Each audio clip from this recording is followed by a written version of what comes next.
Welcome mga kalapatids para sa ating episode 1 ng Sugod Kalapatids Lok Visit. Kasama natin ang Champion Puncher Pride of Pampanga, Edwin Muli aka Acero Lok. Ayan siya.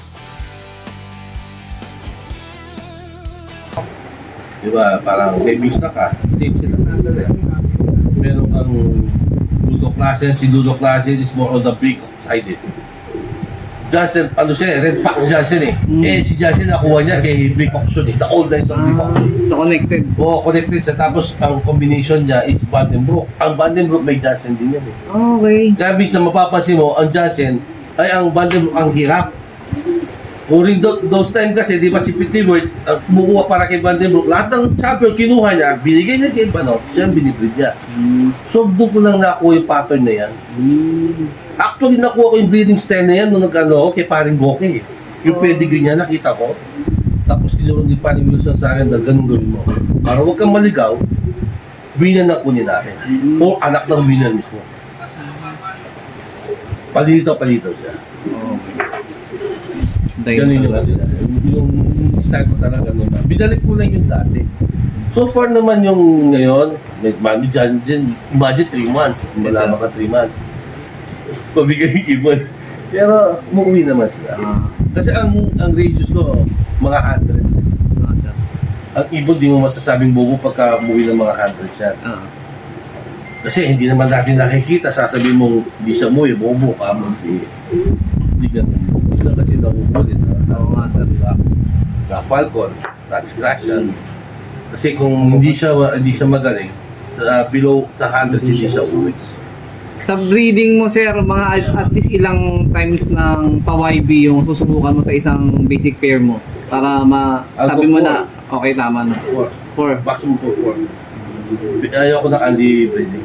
Kasi I don't think na Tapos dun sa 4 na breed mo na yun sir, siguro ilan lang din yung ano ron sir, magpo-provide ng magandang quality, no? Kailangan naman talaga subukan sir, no?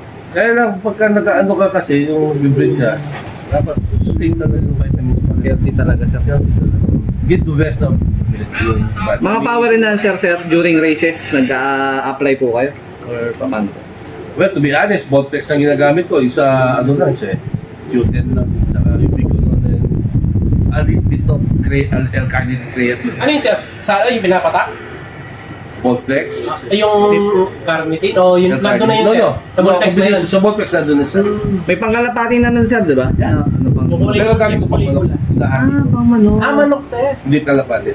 Ang application mo sir, basketing day o a day before Thursday, basketing? A day before basketing. Thursday. Kung Friday ang basketing, Thursday ko lalagay. So pag Friday, wala na. Friday basketing, wala. Total rest tsaka total plain lahat. Wala. Kasi ang ano ko, pagka kumarga ka, mas tumusto ko ibon. Kasi pagka yung ano pinigay mo, iba ang sinasag ng ano. So hanggang Thursday lang. Thursday lang. Okay. So, Hindi. may final question pa ako, sir. Tawag nito, yung motivation, sobrang importante po sa inyo nun, o hindi na kayo nagbibigay ng motivation, okay na sa yung preparation mo regarding breeding pa lang hanggang sa ano? Motivation bang pag-motivation Yung pares-pares, sir, yung mga ganun, yung B-perch, o kaya lalagyan mo ng kaaway sa Hindi ako marunong doon eh. okay. So, hindi yan. Street fight style yun, eh. Hindi siya Hindi ako marunong to be honest, hindi ako marunong mag-motivate. Lahat ng naging champion ko, hindi walang motivation style. Kung magpapari siya, bahala ka sa buhay mo. Kaya lang, naka-work siya. Nakapakos. Para hindi Ay, hindi siya sila pwedeng dito lang? nag-stay sa isang lugar. Kasi hindi siya kakain. Oo nga, sir. Sa akin pwede. Like kung perch siya, nagbubulo, hindi sila naman kasya sa isang perch. How about sa last sir, feeding, ito, pinaka-importanting feeding. Overfeeding po is masama or hindi? Kasi for example, nilagyan mo ng dagdag na pagkain yung ibon. Kung hindi naman yan na rin kayang upusin, hinahayaan nyo na po ba? O kailangan dapat upusin mo to? Hindi. Hindi ako nagpo-force feed. Hindi. Kung ano lang gusto niya, kakainin niya. Okay. So, mas gusto ko yung ibon na kinakarera, mas malakas kumain. Mas okay. Mas okay yun sa akin. Saka hindi, sabi ko kasi, hindi naman ako nag-i-stick eh. Di ba nag-a-add lang ako ng staff at saka munggo. Yun lang. Enough na. FATS and then the BCAA. Munggo kasi.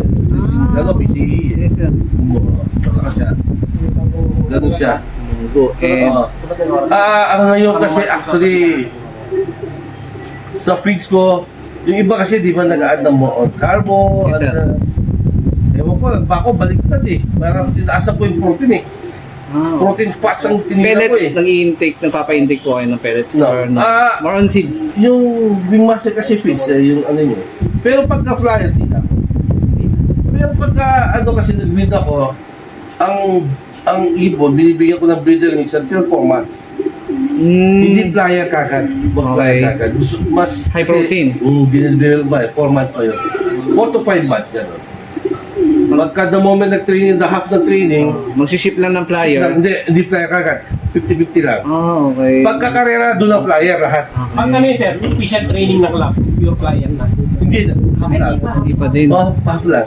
Kailan ka mag-pure, sir, na client? Pagka karera na. Oh. And then, Derby na. Mag-add lang ako ng stock na 4 kilos, saka 2 kilos ng buko.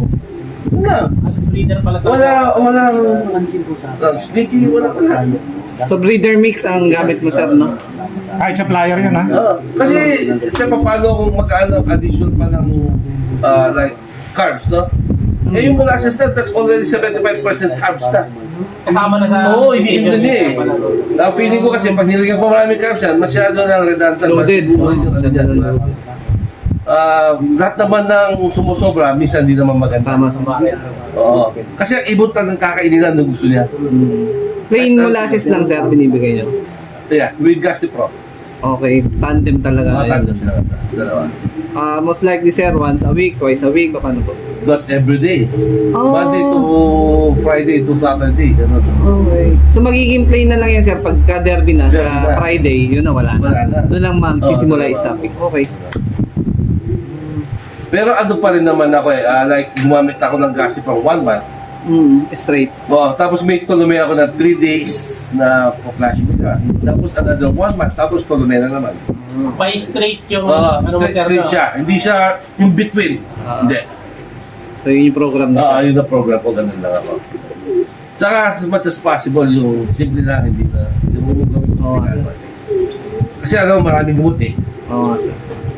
Yung bang imported sa local, mas effective yung imported sa local. No, that's not. Yeah. Iba nga, sir, Kasi pula pati tinanong na ko na nga, yan sir, sa no? pagbagawang gamot eh. Sir. Kasi pala yung local na imported din naman ang gamot na ginagamit. Hindi naman local. Branded Dito lang lang. ginagamit. Okay.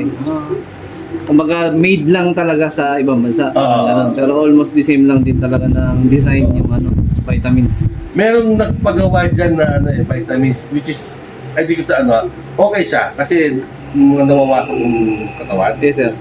Nag-ano siya eh, nagre-recover ng buhay. More on the amino acids siya. We call it yung parang green capsule. Capsule na. Puro green ang niya, mixture.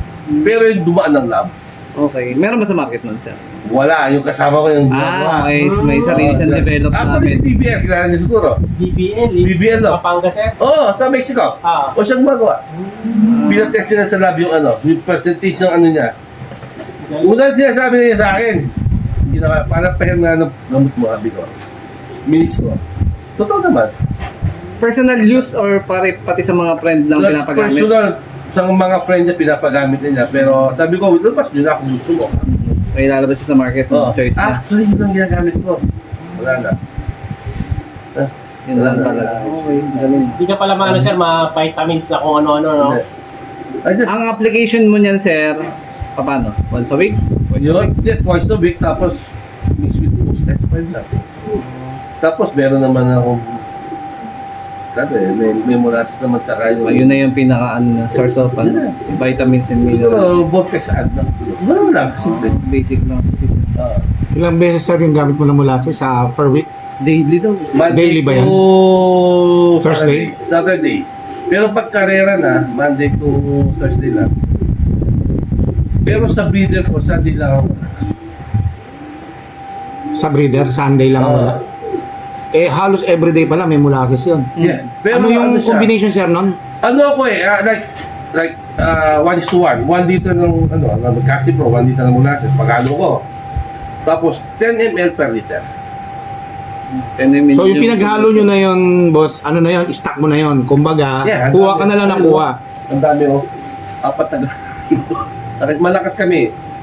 Naiwasan ko yung watery dropping sa yung parang salmonella. Okay pala yung molasses sa Tapos yung molasses, may vitamins sa molasses eh. Oo. Kasi sa manok ko ginagamit yung molasses Si eh. Loher din naman, gumagamit. Kasi boss, ang ginagamit ko yung molasses Ginagamit ko sa araw-araw. manok ko eh, mga panabong ng manok. Di ba? Ginagamit ko naman yun. Ginagamit ko sa panabong ng manok eh. Maganda. Maganda sa manok eh. So, pwede pa sa Pagkasaka yun eh. So, kahit hindi mo na. Pero pagka nag-breed ako, nilalagyan ko pa May rin specific siya ng- brand ba yung molasses mo, sir? O kahit Wala. saan? Wala naman. Basta molasses na Hindi, Isa na naman, katas ng tubo yan kasi Katas ng yung tubo molasses. Katas ng tubo. Ng sugar. Ganun lang ako.